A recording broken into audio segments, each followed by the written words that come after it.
కర్మ ఎవ్వరిని విడిచిపెట్టదండోయ్. ఒకవేళ భగవంతుడైనా కాస్త ఎక్స్క్యూజ్ చేస్తాడు, కొంచెం కన్సెషన్ ఇస్తాడు, కొంచెం ఎగ్జంప్షన్ ఇస్తాడు. కర్మ చస్తే ఇవ్వరు. 1000 ఆవులు 1000 దూడలు ఉన్నాయి. దూడల కట్లు విప్పాం. ఏ దూడ దాని దగ్గరికి వెళ్ళి దాని తల్లి దగ్గరికి వెళ్ళి సరిగ్గా ఆగుతుంది. కర్మ కూడా అంతే. అవశ్యం అనుభోక్తవ్యం కృతం కర్మ శుభాశుభం. వండిన అన్నం తినలేకపోవచ్చు, చేసుకున్న కర్మని అనుభవించక తీరదు. చాలా మంది కొన్ని అనవసర మాటలు మాట్లాడుతుంటారు. బ్రతకదలుచుకోలేదు, చచ్చిపోదాం అనుకుంటున్నా. చావుడేటువంటిది ఏదో ఏటీఎం కార్డు పెట్టంగానే డబ్బులు వచ్చినంత ఈజీ అనుకుంటాడు.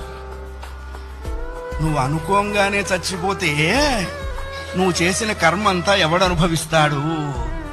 కర్మానుభవం అనుభవించడం కోసమైనా అది నిన్ను బ్రతికిస్తుంది.